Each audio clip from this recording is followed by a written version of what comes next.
Welcome to the world of science fiction stories, and don't forget to like, share, and subscribe my channel. Enjoy the listening. Galactic Command screamed retreat when they saw the human warship. The stars above the Vega Nebula shimmered like distant jewels against the cosmic void. This region had remained undisturbed for centuries under the watchful eye of the Jaxarian Collective, the most powerful military force in the Orion Arm. No unauthorized vessel had penetrated their border defenses in over 300 years. No species had dared challenge their dominance. Until today. High Commander Drex of the Jaxarian Border Fleet stood motionless on the observation deck of his flagship, the Eternal Vigilance. His scaled skin pulsed with a faint blue glow, a biological warning sign among his kind that indicated extreme stress. Before him, the holographic display showed something impossible, a human warship, massive and unmarked, sitting perfectly still at the edge of Jaxarian space. "Run the scan again," Drex ordered, mandibles clicking with agitation. "There must be an error." His second-in-command, Tactician Vorla, repeated the scan. The reading remained unchanged. Confirmed High Commander, human warship designation Nemesis, stealth class dreadnought. Drex's inner eyelids blinked rapidly. Impossible. The humans are contained in their own sector. Their military vessels cannot penetrate our detection grid. "This one did," Vorla whispered, her voice trembling. Aboard the Nemesis, Captain Tanya Mercer observed the Jaxarian reaction with composed satisfaction. At 45, her face bore the subtle lines of someone who had seen too many battles, lost too many friends. Her short silver hair framed a face that rarely betrayed emotion. She sipped coffee from a standard-issue mug as she watched the panic unfold on intercepted Jaxarian communications. "They've noticed us," remarked her XO, Commander Julian Reed, a tall man with dark skin and analytical eyes that missed nothing. "Border patrol vessels are changing course, 6 cruisers inbound." Tanya nodded. "Let them come, that's the point." "Captain," called Lieutenant Fiona Reeves from the communications station. "We're receiving an incoming transmission from the Jaxarian flagship." Tanya set down her mug on screen. The reptilian face of High Commander Drex appeared, his scales shifting between blue and red, uncertainty and aggression battling for dominance. "Human vessel, you have violated Jaxarian sovereign space. Power down your systems and prepare to be boarded or we will open fire. You have 60 seconds to comply." Tanya didn't respond immediately. Instead, she stood and approached the view screen, studying the alien commander with quiet intensity. "This is Captain Tanya Mercer of the Earth Alliance vessel Nemesis. We are not here to provoke a conflict, High Commander." "Then why are you here?" Drex demanded. "To deliver a message." Tanya's voice remained perfectly level. "Return the research vessel Horizon and its crew, whom your forces seized from neutral space 3 weeks ago. You have 6 hours to comply." The Jaxarian commander's scales flushed deep crimson. "I know nothing of any research vessel. This is clearly a fabrication to justify your incursion. The Horizon was conducting geological surveys in the Tau Ceti system when your patrol ships disabled it and took its 26 crew members captive. We have the sensor logs, the distress call, and the transponder data that tracks the vessel to your military installation on Hephaestus Prime." Tanya leaned forward slightly. 6 hours, Commander. After that, we will retrieve our people ourselves." The transmission ended. Commander Reed approached his captain. "Do you think they'll comply?" "No." Tanya turned to the tactical station. "Lieutenant Commander Winters, what's the status of our cloaked escorts?" Diana Winters, the ship's tactical officer, pulled up a holographic display. "The Phantom, Wraith, and Spectre are in position, completely undetected. Strike teams are prepped and ready for deployment." "Good, and our new countermeasure system?" "Dr. Kostov reports the quantum disruptors are fully operational. If the Jaxarians scan us again, they'll only see what we want them to see." On the Eternal Vigilance, High Commander Drex paced the command center, his claws clicking against the metallic floor.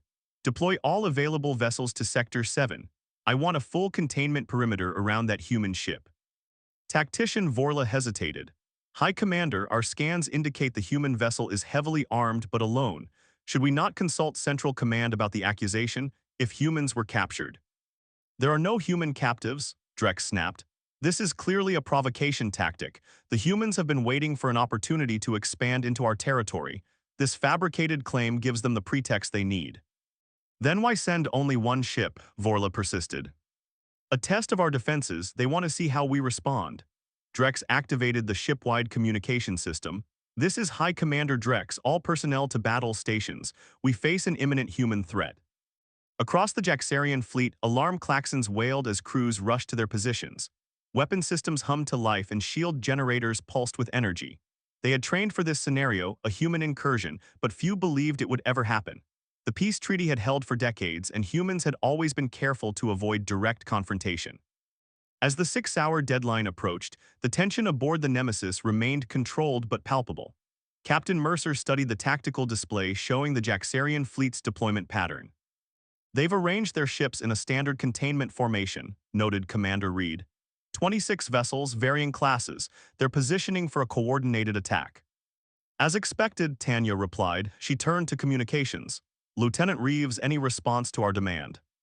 "No, Captain, only military chatter about containment protocols." Tanya nodded once. "Then they've made their choice." She tapped the ship-wide comm system. "All hands, this is the captain. Prepare for combat operations. Primary objective remains the rescue of Horizon's crew. Remember your training, remember why we're here." She turned to her bridge crew, each face showing the same quiet determination that had defined humanity's rise among the stars. They had not sought this confrontation, but they would not back down from it. "Deploy our escorts," Tanya ordered. "Begin Phase 1. In the void of space surrounding the Nemesis, 3 sleek predatory ships suddenly materialized from nothingness. The Jaxarian sensors blared with alarm as the human stealth vessels appeared precisely where they could not be, behind the Jaxarian formation, within their defensive perimeter, at their most vulnerable points. And that was when the first Jaxarian cruiser simply disappeared, not destroyed in a fiery explosion, but systematically disabled, its power core shut down, its weapons offline, its crew intact but helpless. The message was clear: we could destroy you, but we choose not to.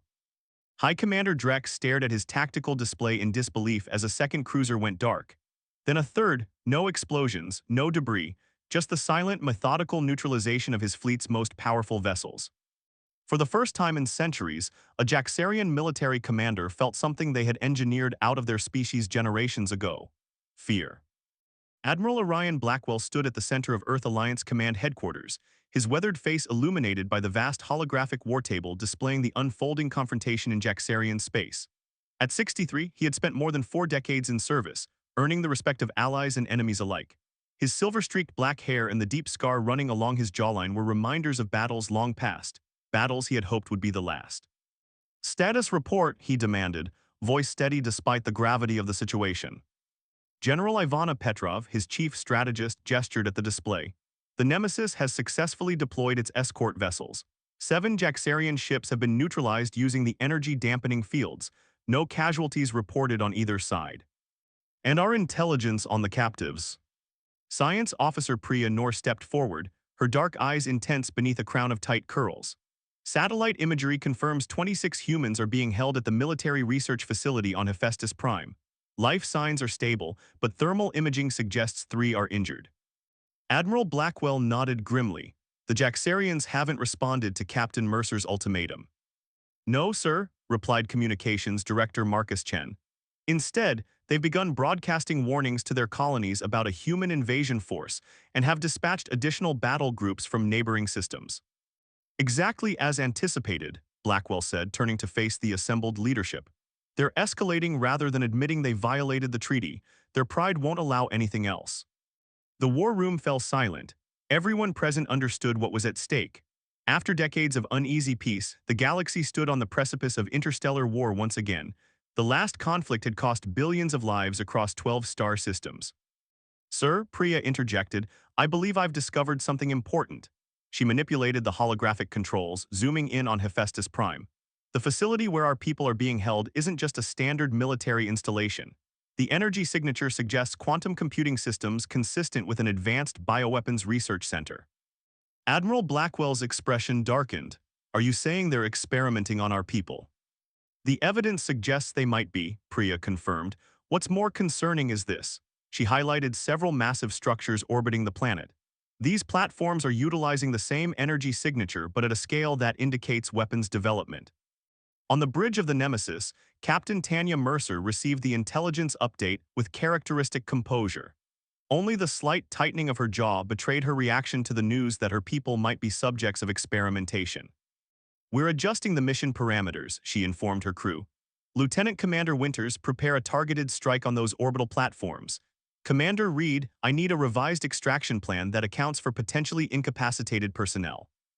"Captain," interrupted Lieutenant Reeves, "We're receiving a transmission from Jaxarian High Command." The main screen flickered to life, revealing not High Commander Drex but a different Jaxarian, older, with scales bearing the distinctive purple markings of their political elite. "I am Supreme Hierarch Kazoth of the Jaxarian Collective," the alien announced, his voice carrying the artificial harmonics of a translation system. "Your unprovoked aggression against our border fleet constitutes an act of war. Withdraw immediately or face the full might of our military." Tanya rose from her command chair. "Supreme Hierarch, there is nothing unprovoked about our actions. You are holding 26 Earth Alliance citizens against their will in violation of the Arcturus Treaty. Return them and we will withdraw peacefully." Kazoth's inner eyelids flickered, a tell Tanya recognized from diplomatic briefings as indicating deception. "We hold no humans captive. Your accusations are baseless."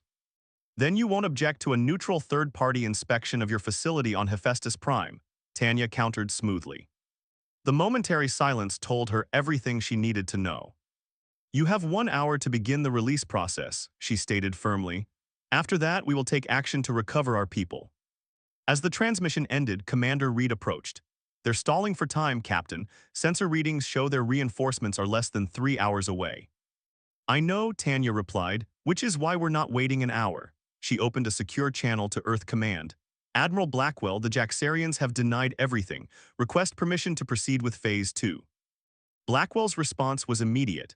"Permission granted, Captain. We've identified the facility as a potential bioweapons research center. Your mission parameters now include securing any data on human experimentation. The Valkyrie battle group will arrive to provide support within 90 minutes. "Understood, Admiral. Mercer out." Tanya turned to her tactical officer. "Lieutenant Commander Winters, deploy strike teams Alpha through Delta. Primary objective, extraction of captives. Secondary objective, data retrieval from their central computing systems." Diana Winters nodded sharply. "Strike teams launching in 5 minutes, Captain." Meanwhile, in the science lab aboard the Nemesis, Science Officer Priya Noor had been granted emergency transport from Earth Command to assist with the mission. She worked feverishly alongside the ship's chief engineer, Haruki Tanaka, a quiet genius whose hands flew across holographic interfaces with practiced precision.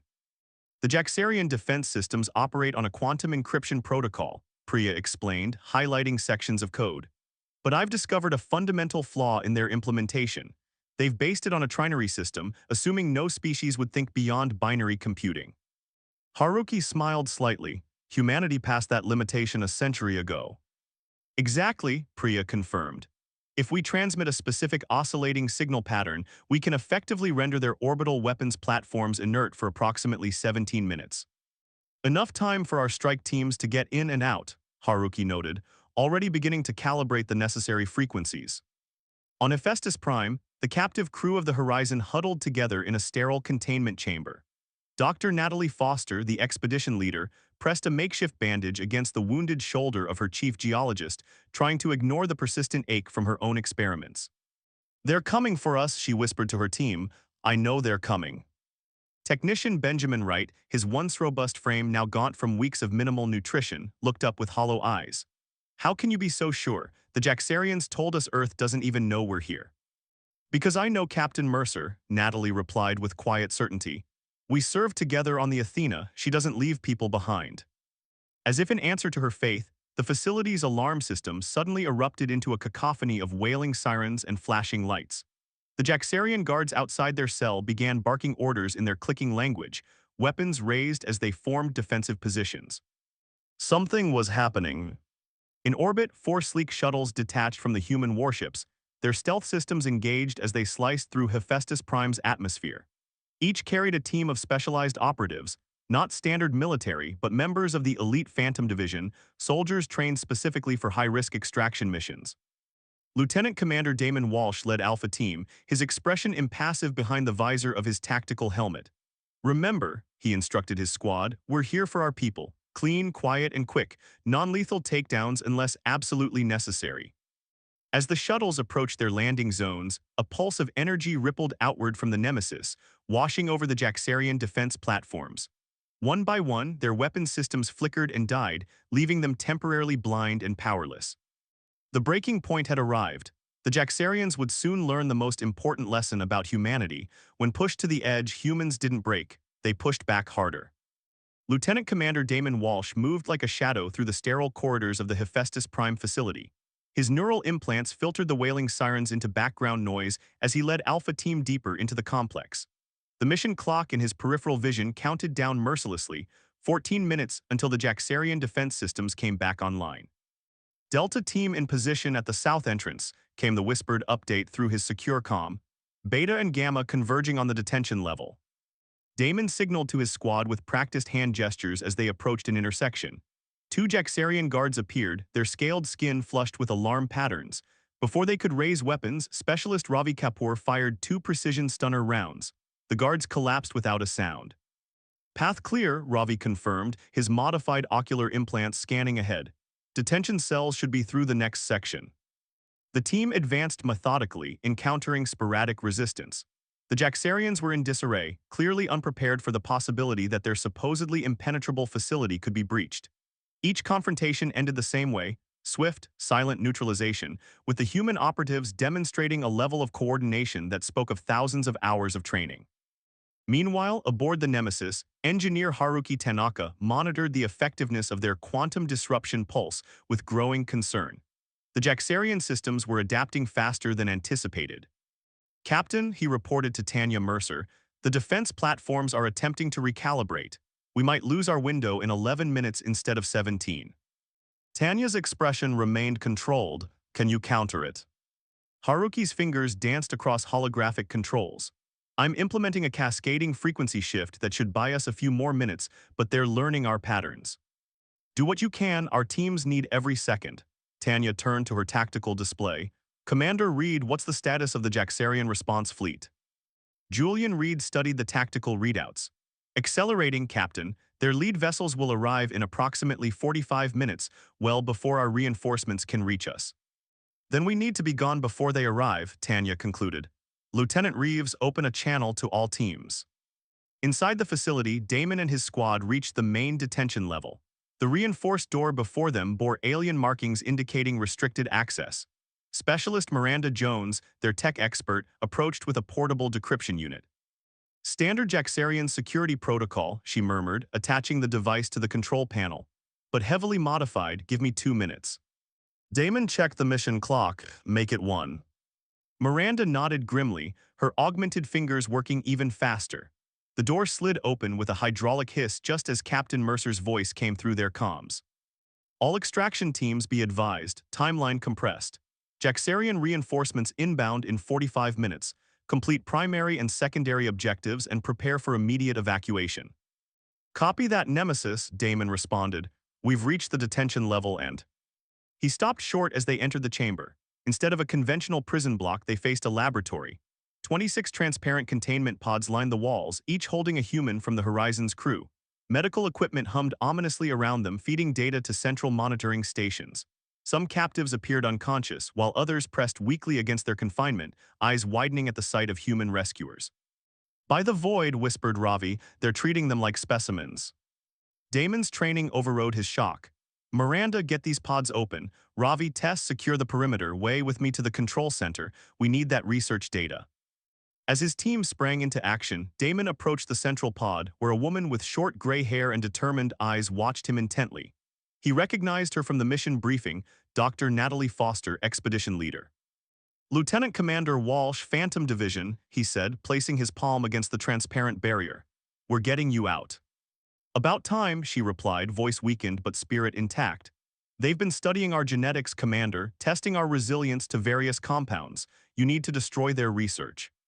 "That's part of the plan, Doctor," Damon assured her. "Just stay calm, we'll have you out in minutes." On the other side of the facility, Gamma Team encountered unexpectedly heavy resistance.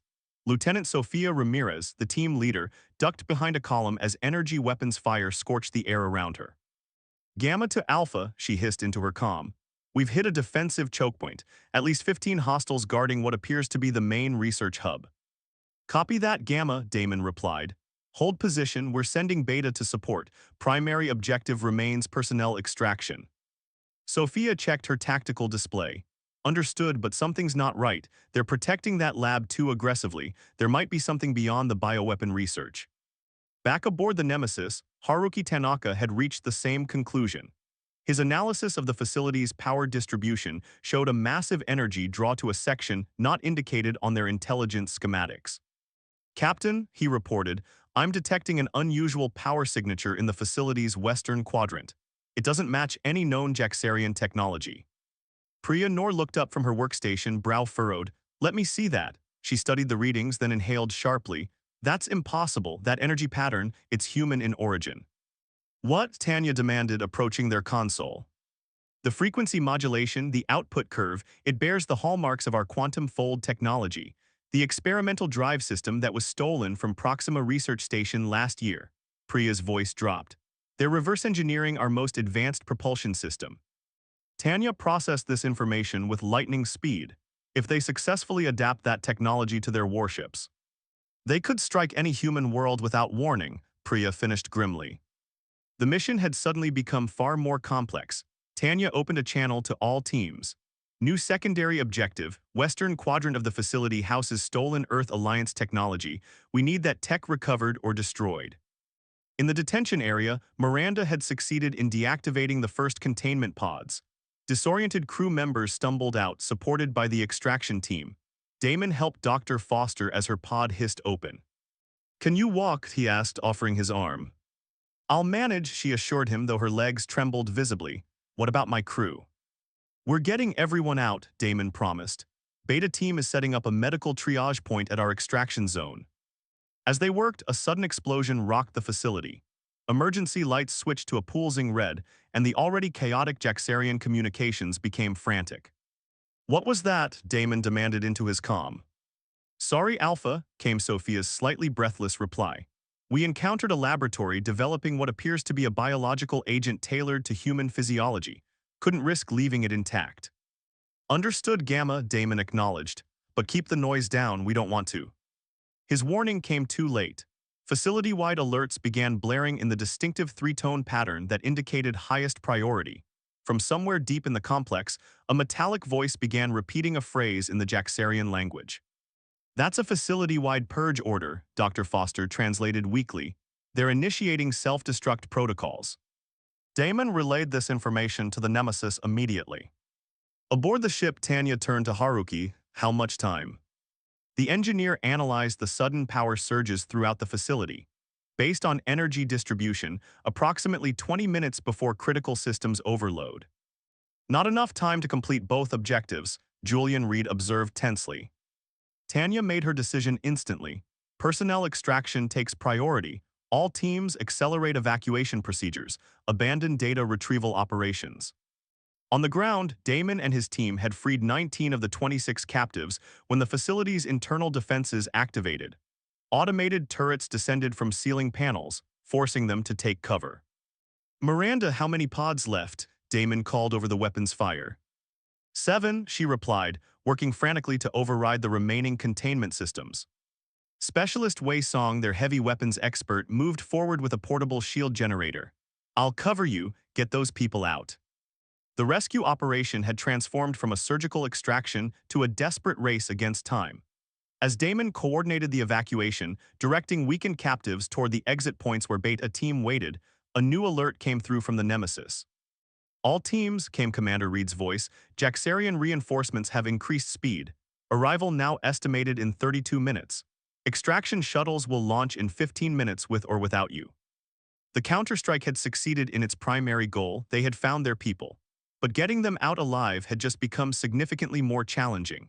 And the stolen technology remained unsecured, a looming threat to human worlds everywhere. As if sensing his thoughts, Dr. Foster gripped Damon's arm. "Commander, they've been sending data packets to their homeworld. Whatever they've learned from us, from our bodies, from our technology, it's already spreading through their network." Damon's expression hardened behind his tactical visor. The mission parameters had changed, but the fundamental truth remained constant. Humanity would not allow itself to become prey. "Then we'll just have to make sure they understand the cost of using it," he replied, his voice carrying the quiet determination that had defined human resistance throughout history. Fleet Commander Krell of the Jaxarian Empire stood motionless on the command deck of the dreadnought Indomitable Will, his four eyes fixed on the tactical hologram displaying the chaotic scene unfolding at Hephaestus Prime. The facility's self-destruct sequence had been activated. human extraction teams were evacuating their captured scientists. And most disturbing of all, the human warship Nemesis remained in position, its weapons systems fully charged but silent, a predator choosing when to strike. "Time to intercept," Krell demanded, voice unnaturally calm despite the tension rippling through his scaled skin. 28 minutes, Fleet Commander," replied his navigation officer. "We are pushing engines beyond safety parameters." Krell's inner eyelids flickered rapidly, a sign of intense calculation, and the research data. Science Director Mastel approached, his ceremonial robes contrasting sharply with the military uniforms surrounding him. 80% of our findings have been transmitted to secure servers across our network. The quantum fold technology schematics are complete. The biological samples, he hesitated. Those will be lost if the facility is destroyed. The samples are replaceable, Krell dismissed coldly. There are always more humans to capture. The data is what matters. He turned to his weapons officer. Prepare long-range bombardment. Target the human extraction shuttles the moment they clear the atmosphere. On the surface of Hephaestus Prime, the evacuation had become a desperate sprint against multiple countdown timers. Lieutenant Commander Walsh coordinated the final stages as the facility trembled around them, infrastructure beginning to fail as the self-destruct sequence progressed. "That's 24, he confirmed as another weakened crew member was guided toward the waiting shuttles. 2 more pods to go. Miranda worked feverishly at the control panel, sweat beading on her forehead despite her environmental suit's cooling systems. "The system's fighting me. They've implemented additional encryption layers." "How long's?" Damon demanded. 3 minutes, maybe 4. Damon checked the mission clock, 12 minutes until shuttle departure, 10 minutes until the facility exploded. The margin for error had vanished entirely. "Alpha Team to all units," he broadcast. "Beta and Delta begin immediate evacuation with rescued personnel. Gamma, secure the landing zone. We'll bring the last 2 and follow." As the other teams acknowledged and began withdrawing, communications specialist Zoe Richards from Gamma Team broke in urgently. "Commander Walsh, I've intercepted Jaxarian fleet communications. They're preparing to target our shuttles once we leave atmosphere." Damon exchanged glances with Ravi. "Can you transmit the data to the Nemesis?" "Already done," Zoe confirmed. "But there's something else. I've detected an unusual transmission pattern embedded in their communications network.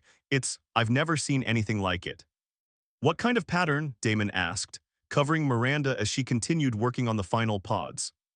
"It's almost like they're using our captive crew's neural patterns as encryption keys," Zoe explained, her voice betraying her disgust. "They've been mapping human brain activity and incorporating it into their military communications systems." This revelation struck like a physical blow. The Jaxarians hadn't just been studying human biology, they'd been weaponizing human consciousness itself. "Got it," Miranda exclaimed as the final 2 pods began their decompression sequence. The transparent barriers slid away, revealing the last captives, a young engineer and an older man who appeared to be in critical condition. "We need to move now," Damon ordered, helping support the injured man. 7 minutes until this place becomes a very expensive firework. As they hurried through the disintegrating facility, dodging falling debris and sporadic automatic defenses, Zoe continued analyzing the intercepted communications. Something about the pattern nagged at her. It wasn't just encryption, it was a fundamental restructuring of how data moved through the Jaxarian network. Aboard the Nemesis, Captain Tanya Mercer received the updates with growing concern. Status of extraction shuttles. "Beta and Delta shuttles have lifted off with 22 rescued personnel," reported Lieutenant Reeves. "Alpha's shuttle is still grounded, awaiting the final team and remaining captives." Commander Reed studied the tactical display. "Captain, the Jaxarian fleet has altered course slightly. They're positioning for a firing solution that would intercept our shuttles during atmospheric exit." "Countermeasures?" Tanya asked. "We could deploy the stealth escorts to intercept," Diana Winters suggested from tactical, "but that would reveal their positions." Priya Noor, who had been analyzing Zoe's transmitted data, suddenly straightened. "Captain, I believe I've found something critical. The communication pattern specialist Richards identified, it's not just an encryption method, it's a fundamental vulnerability." Tanya turned toward her, explained. "By incorporating human neural patterns into their network architecture, the Jaxarians have inadvertently replicated a key weakness of our own neural processing," Priya explained rapidly. "Our brains are susceptible to specific pattern recognition overloads, what we once called optical illusions. Their new system would have the same vulnerability." Haruki caught on immediately. We could transmit a cascading feedback loop, a neural paradox pattern directly into their command network. And what would that accomplish? Tanya asked. At minimum, temporary communication disruption, Priya replied. At maximum, complete system paralysis across their entire fleet. It was a desperate gambit, but the alternatives were worse. Tanya made her decision. Do it, and prepare to move the Nemesis into intercept position to shield our shuttles. On the surface, Damon's team had reached their extraction shuttle with the final two captives. The facility around them was breaking apart, conduits rupturing and support beams collapsing. Everyone aboard, Damon ordered, helping the injured scientist up the ramp. Zoe, what's the status of the Jaxarian fleet? 23 minutes out and accelerating, she replied, still focused on her analysis. And Commander, I think I've identified a pattern that could disrupt their targeting systems. Send it to the Nemesis, he instructed as the shuttle's engines powered up. They'll know what to do with it. The extraction shuttle lifted off, its thrusters straining against Hephaestus Prime's gravity as they climbed toward the safety of space. Behind them, the research facility began to break apart, secondary explosions blooming across its surface as containment systems failed. Aboard the indomitable Will, Fleet Commander Krell watched with cold satisfaction as his weapon systems locked onto the predicted trajectory of the human shuttles. Target solutions confirmed, his weapons officer reported. Firing sequence initiated. Excellent, Krell responded. Once their shuttles are eliminated, prepare to engage the warship itself. Today we will demonstrate the futility of human. His words cut off as every display on the command deck suddenly flickered. The tactical hologram distorted, then reformed into impossible shapes, patterns that seemed to fold into themselves, geometries that shouldn't exist. What is happening? Krell demanded, his carefully maintained composure cracking. Unknown, Commander, his science officer stammered. Some kind of interference pattern has infiltrated our systems. It's spreading through the network exponentially. The effect spread quickly through the Jaxarian fleet. Navigation systems provided contradictory coordinates. Weapon targeting systems locked onto non-existent targets. Communications dissolved into unintelligible noise. Most disturbing of all, the Jaxarian officers themselves began to experience disorientation as the neural-based systems fed the paradox patterns directly into their ship interfaces. On the Nemesis, Priya watched the effect with scientific fascination. It's working better than I anticipated. Their entire command network is compromised. How long will it last? Tanya asked, already repositioning her ship to provide cover for the returning shuttles. Impossible to predict exactly, Priya admitted, but at least 30 minutes before their systems can purge the recursive patterns. Long enough, Tanya concluded. Commander Reed, signal the extraction shuttles to dock immediately. Lieutenant Commander Winters, prepare jump coordinates for rendezvous with the Valkyrie battle group. As the human shuttles docked safely with the Nemesis, Damon Walsh led the final rescued captives to the ship's medical bay. Dr. Natalie Foster walked beside him, exhausted but determined. They'll come after us, she said quietly. What they learned, what they took from us, they won't just let it go. I know, Damon acknowledged, but neither will we.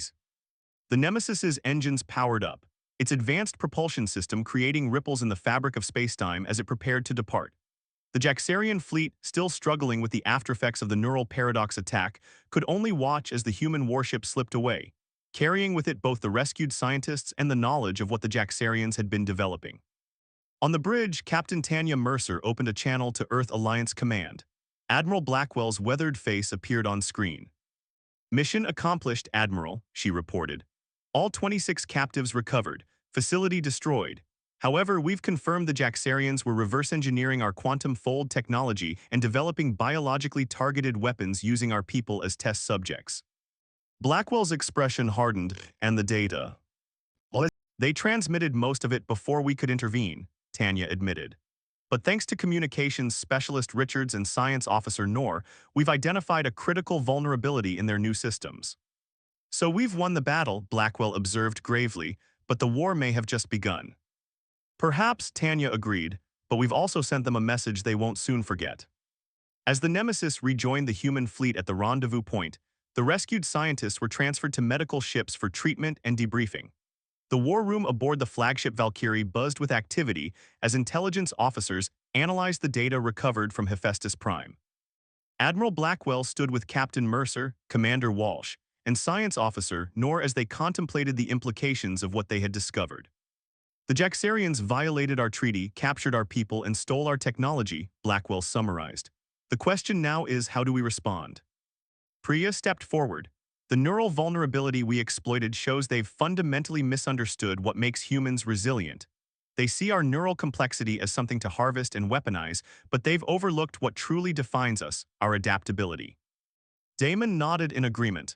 Even in captivity, our people were gathering intelligence, finding weaknesses, preparing for rescue. They never broke. That's what the Jaxarians, what all our adversaries, continue to underestimate, Tanya concluded. We don't just survive, we turn survival itself into a weapon. As the assembled commanders began formulating humanity's response to this new threat, news of the successful rescue mission spread through human colonies across the galaxy. The message was clear.